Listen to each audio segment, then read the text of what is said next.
Le moment que des millions de fidèles attendaient est arrivé.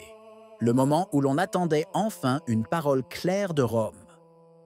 Mais la nouvelle est arrivée de la manière la plus déconcertante qui soit.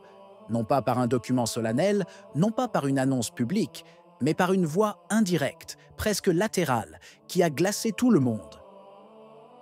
Et la nouvelle est loin d'être bonne.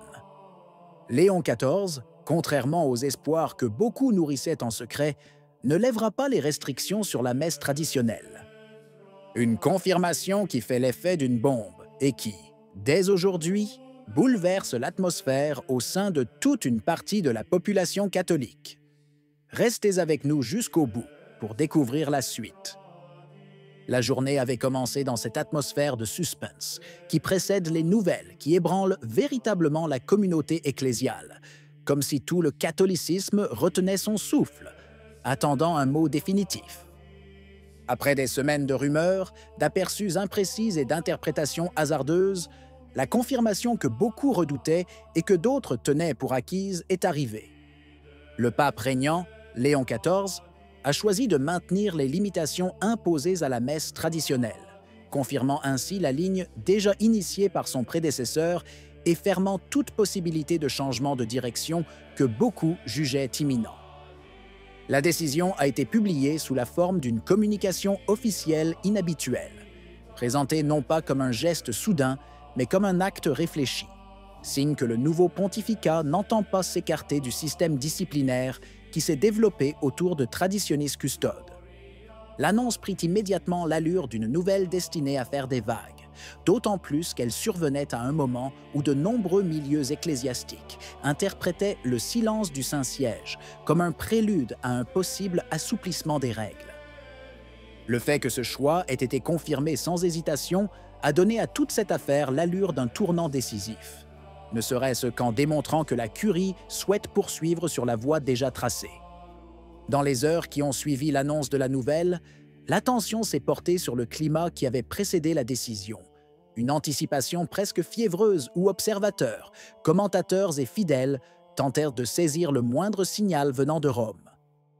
Durant le pontificat précédent, en effet, de nombreux milieux critiques envers François avaient comme modéré leurs propos, faisant preuve d'une prudence inhabituelle, précisément parce qu'ils étaient convaincus que Léon XIV représenterait une sorte de remise à zéro sur le plan liturgique. Durant ces mois, l'idée s'était répandue que le pontife actuel, sans rompre formellement avec le passé récent, pourrait accorder une plus grande liberté aux évêques et rétablir une plus grande marge de manœuvre pour la célébration de l'ancienne liturgie. Cette attente était presque devenue un thermomètre de la relation entre le nouveau pape et les éléments les plus sensibles à la tradition, un point de vue à partir duquel beaucoup ont jugé tout le début de son pontificat. Le résultat, cependant, a déjoué toutes les attentes. La ligne restrictive a été confirmée, et ce silence initial, que certains avaient interprété comme une prudence en prévision d'éventuelles ouvertures, s'est révélé être en réalité une préparation à une simple consolidation de la situation existante. Pour de nombreux fidèles qui avaient suspendu leur jugement dans l'espoir d'un renversement de tendance, cette transition risque désormais de devenir le moment où les espoirs se transforment en désillusions, inaugurant une phase nouvelle et non moins inquiétante dans le débat ecclésial contemporain. La confirmation de cette ligne restrictive est intervenue d'une manière qui en dit plus qu'il n'y paraît. Ni par un document officiel, ni par une note du dicaster pour le culte divin, mais par la bouche du nonce apostolique au Royaume-Uni, Miguel Mori Buendia, lors de l'assemblée plénière des évêques d'Angleterre et du pays de Galles, réunis à Middleton Hinsley Hall, du 10 au 13 novembre. Le discours, prononcé à huis clos, a été rapporté par les personnes présentes comme un passage clair, presque aride, dans lequel le représentant papal a indiqué que Léon XIV n'avait aucune intention d'abroger Traditionis Custode.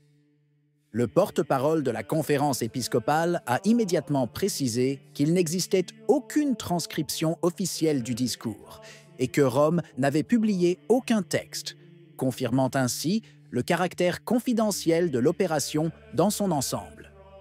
Depuis, les journaux catholiques internationaux ont commencé à reconstituer la situation, notant que l'information, bien que dépourvue de décrets formels, était si explicite qu'elle ne laissait que peu de place au doute. La discipline reste celle déjà définie dans le motu proprio du pape François. Ce qui rendait la situation encore plus étrange, c'était le fait que, quelques semaines auparavant, le pontife avait autorisé le cardinal Raymond Burke à célébrer l'ancienne liturgie dans la basilique Saint-Pierre, un geste que beaucoup avaient interprété comme un signe possible d'un changement imminent. Interrogé sur cette nouvelle indiscrétion, le bureau de presse du Vatican n'a fait aucun commentaire. Maintenant, le silence institutionnel, qui, en fin de compte, donne plus de poids aux paroles prononcées par le nonce. Ainsi, une communication née dans une pièce privée, sans documents écrits, s'est transformée en un signal clair, reçu comme tel par le monde catholique tout entier. La décision de maintenir les restrictions n'est pas qu'un simple choix technique, c'est un point de non-retour, et beaucoup au sein de l'Église le perçoivent déjà ainsi. Car, dès aujourd'hui, il est clair que ceux qui espéraient un changement de cap devront revoir leur position. Et nous ne parlons pas de petits groupes marginaux, mais de milliers de fidèles qui, depuis des années, considèrent la messe traditionnelle comme un refuge après tant de liturgies superficielles, improvisées ou ouvertement déviantes. Ils se retrouvent désormais face à une porte qui non seulement reste fermée, mais qui semble fermée à jamais. Il est inévitable que tout cela engendre de la frustration. D'une part, cela affecte les communautés qui recherchent le silence, l'ordre et la fidélité à la tradition. D'autre part, les célébrations qui virent au théâtral ou au chaotique ne sont souvent pas contestées. C'est précisément cette disproportion qui rend la situation si inquiétante. Beaucoup y verront un signal clair. Le Saint-Siège a choisi son camp, et peu importe combien de fois il a essayé d'expliquer qu'il ne recherchait pas le conflit, mais seulement la dignité liturgique. Le risque est désormais que certains catholiques cessent tout simplement d'attendre.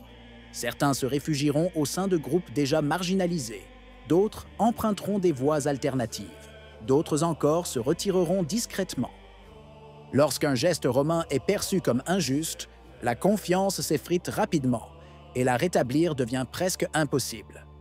C'est pourquoi on a aujourd'hui le sentiment d'une fracture difficilement réparable, un avant et un après.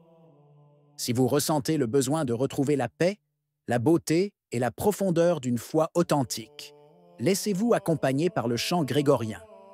Visitez Fides et Traditio. Vous y trouverez des voix, des prières et des sons qui ramèneront votre cœur au silence de Dieu. Le lien se trouve dans la description. Qu'en pensez-vous? Si la vidéo vous a plu, laissez un commentaire. Amen. Que Dieu vous bénisse.